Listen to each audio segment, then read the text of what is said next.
அனைவருக்கும் வணக்கம். இந்த ஒரு இன்ட்ரடக்ஷன் வந்து கேட்டு I am just speechless. Thank you for the lovely introduction.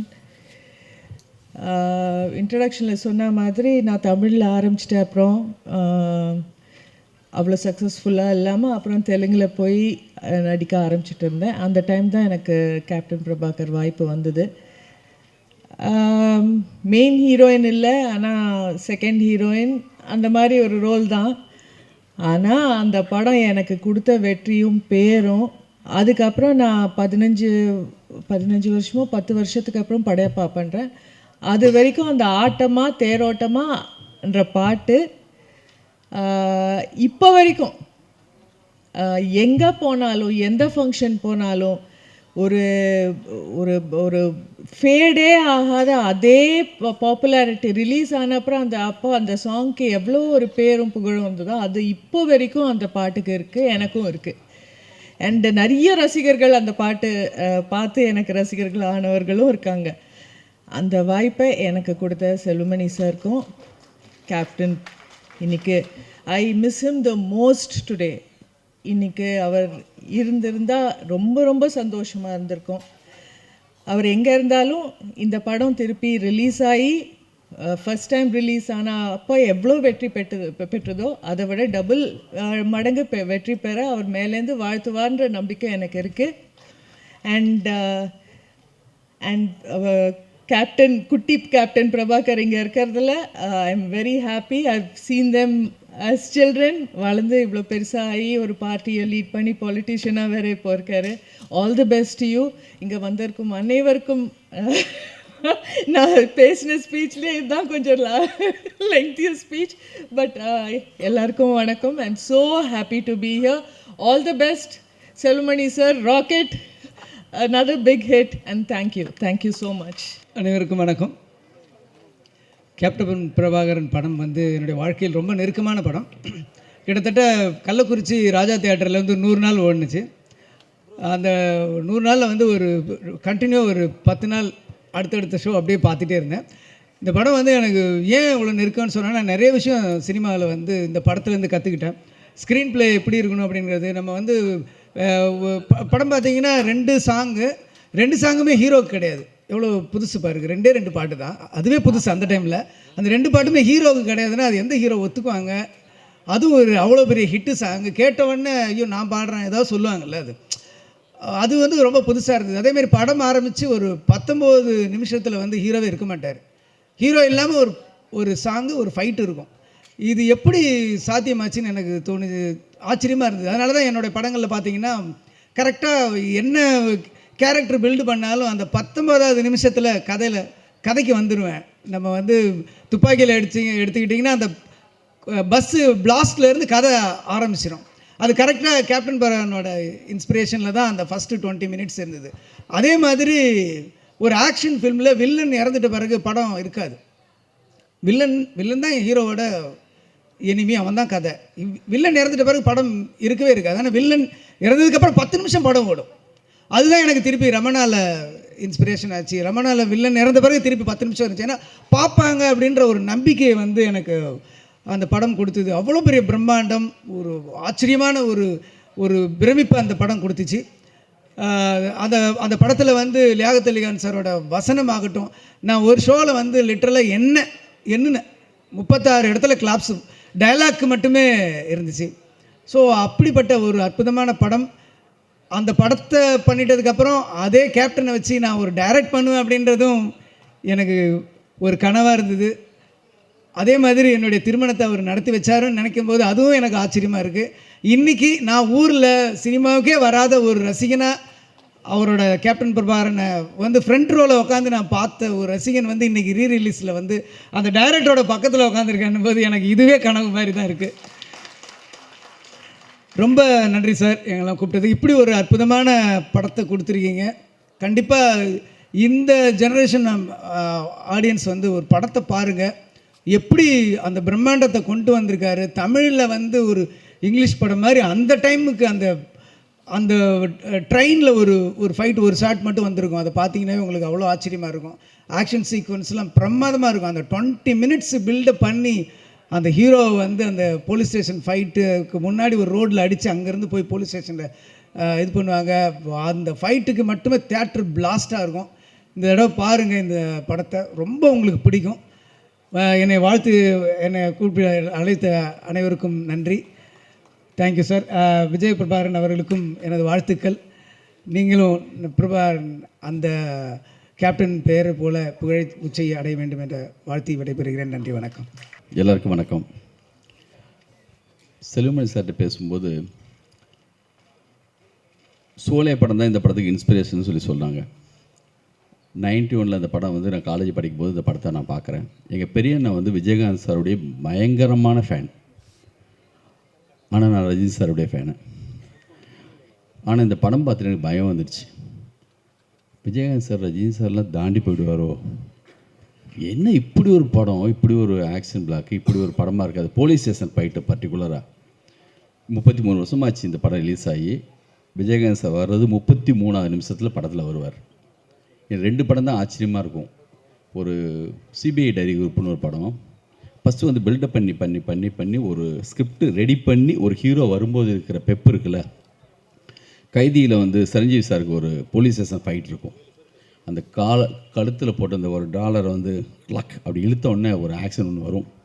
அதே மாதிரி ஒரு மூடு கிரியேட் பண்ணி ஒரு அந்த வண்டியிலேருந்து இறங்கி அந்த போலீஸ் ஸ்டேஷன் ஃபைட் இருக்குல்ல, நான் வந்து ரன்னில் சப்வே ஃபைட்லாம் கிரியேட் பண்ணுறதுக்கெல்லாம் ஒரு இன்ஸ்பிரேஷன் மாதிரி இருக்கும். அப்படி ஒரு ஆக்ஷன் பிளாக்கு. ஸ்கிரிப்டை பற்றி பேசும்போது கேப்டன் பாபா நான் அவாய்ட் பண்ணி பேசவே முடியாது. நான் சொல்கிறது பிரம்மாண்டம் மட்டும் இல்லை. ஒரு படம் ஒரு வீரப்பனை பிடிக்கணும் பிடிக்கணும் பிடிக்கணும் அதை நோக்கி போகுது. வீரப்பனை பிடிச்சாச்சு. ஆனால் வீரப்பனை சுட்டுட்டாங்க.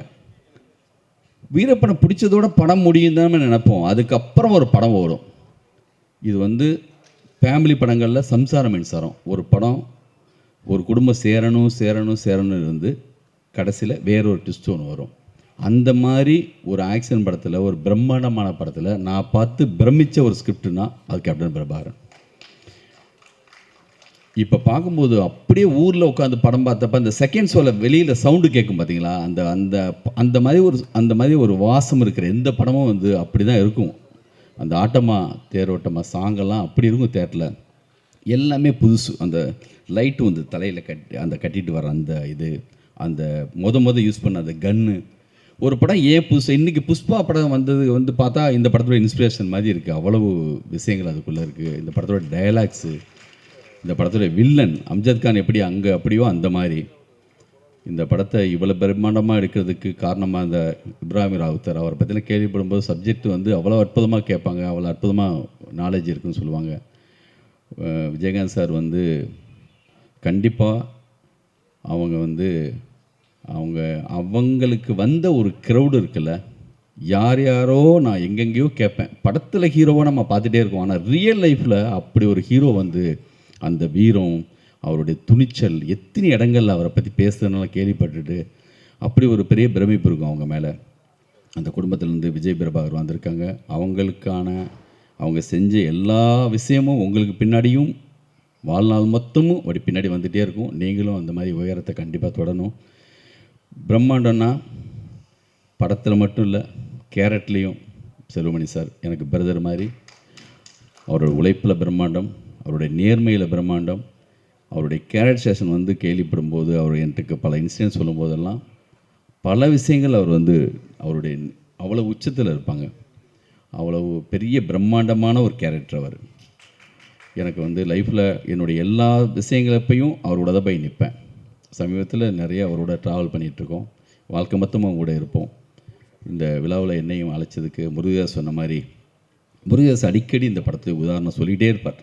அதை வந்து அந்த போலீஸ் ஸ்டேஷன் ஃபைட்டை பற்றி நிறைய நேரங்களில் பேசியிருக்கார்.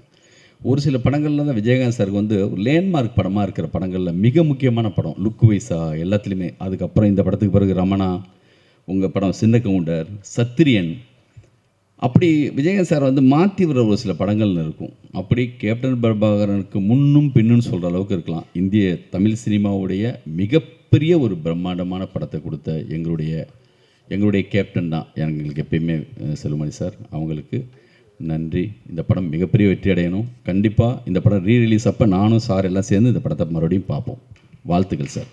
நன்றி. இந்த விழாவுக்கு வந்திருக்கும் கேப்டன் மற்றும் செல்வமணி சார் அவர்களின் ரசிகர்களுக்கும் மேடையில் அமர்ந்திருக்கும் விஜய் பிரபாகரன் அவர்களுக்கும் செல்வமணி சார் அவர்களுக்கும் மன்சூர் சார் அவர்களுக்கும் மற்றும் நமது நண்பர்கள் அத்தனை பேருக்கும் வருக என்று வரவேற்கிறேன். நான் இந்த படத்தோட ட்ரெய்லர் பார்த்து கொஞ்சம் அதிர்ச்சி அடைஞ்சிட்டேன். ஏதோ புஷ்பா ட்ரெய்லர் மாதிரி கிட்டத்தட்ட இருந்தது. ஒரு ஒரு 35 வருடங்களுக்கு அப்புறம் வந்து ஒரு ட்ரெய்லர் வந்து எவ்வளோ ஒரு பர்ஃபெக்டாக வந்து இருக்குது அப்படிங்கிறதுக்கு வந்து இந்த படம் ஒரு காரணம். நம்ம நிறைய படம் பண்ணலாம், வெற்றி அடையலாம். பட் காலம் கடந்து அந்த படம் வந்து நம்மளுடைய வந்து நிற்கணும். 35 இயர்ஸ் கழித்து இந்த படம் ரிலீஸ் ஆகுதுன்னா இதுக்கு ஒரு மிகப்பெரிய எதிர்பார்ப்பு இருக்குது. இந்த எதிர்பார்ப்பு தான் இந்த படத்தோட வெற்றி. செல்வமணி சார் வந்து நிறைய படங்கள் பண்ணியிருந்தாலும் கூட இந்த படம் வந்து அவரோட கேரியரில் பெஸ்ட் மூவியாக இருக்கும். ஸோ கேப்டனுக்கும் அதுதான். கேப்டனும் வந்து நிறைய படங்கள் பண்ணியிருந்தால் கூட இது ஒரு காலம் கடந்து நிற்கக்கூடிய படங்களில் நிறைய படம் இருந்தாலும் வந்து இந்த படமும் வந்து ஒரு முதன்மையான படமாக இருக்கும். ஸோ அப்படி தான் ஒரு படம் அப்படிங்கிறது வந்து காலம் கடந்து ஒரு 30 வருஷம் 35 வருஷம் கழிச்சும் பார்க்கும்போது அது புது படமாக இருக்கணும் அப்படிங்கிற மாதிரி ஒரு படைப்பை கொடுத்தோம்னா அதுதான் ஒரு படைப்பாளியோட மிக முக்கியமான ஒரு விஷயமா இருக்கும் நான் நினைக்கிறேன். கேப்டனை வச்சு நான் படம் பண்ணலைன்னா கூட கேப்டனோட படங்களில் வந்து நான் உதவி இயக்குனராக நான் ஒர்க் பண்ணியிருக்கேன். எல்லோரும் சொன்ன மாதிரியே வந்து அந்த உதவி இயக்குனர் இருக்கும்போது காலையில் கிளம்பி போகலாம், நேராக போய் ராவுத்தர் ஃபிலிம்ஸில் சாப்பிட்டுட்டு வந்துடலாம். அது யார் படம் முடிஞ்சு 2 வருஷம் போயிட்டே இருப்பவங்க யாரும் அதை பற்றி கேட்க மாட்டாங்க. யாரா நீ அப்படிம்பாங்க. பார்த்தோன்னே ஓகே அதுக்கப்புறம் 2வது படம் 3வது படம் நடந்துகிட்டு இருக்கும். பட் அவங்க கேட்க மாட்டாங்க, இந்த பையனை தெரிஞ்சிருக்கும் நம்ம அவங்க அப்படின்னு சொல்லிட்டு விட்டுருவாங்க. அந்த மாதிரி வரவங்க போகிறவங்க அத்தனை பேருக்குமே ஒரு சாப்பாடை போட்ட ஒரு கம்பெனி அப்படின்னா வந்து ராவுத்தர் ஃபிலிம்ஸ் தான். ஸோ அந்த கேப்டன் வச்சு அந்த படத்தில் நான் வந்து அசிஸ்டன்ட் டைரக்டராக ஒர்க் பண்ணும்போது நடந்த விஷயங்கள் இங்கே நிறைய பேர் சொல்லுவாங்க. சினிமாவில் ஹீரோவாக இருக்கிறது பெரிய விஷயம் கிடையாது, ரியல் லைஃப்லேயும் ஹீரோவாக இருக்கிறது தான் பெரிய விஷயம் அப்படிங்கிறது. ஸோ அது கேப்டன்கிட்ட நிறைய வந்து அந்த படங்களை நான் கண்கூட பார்த்துருக்கேன்.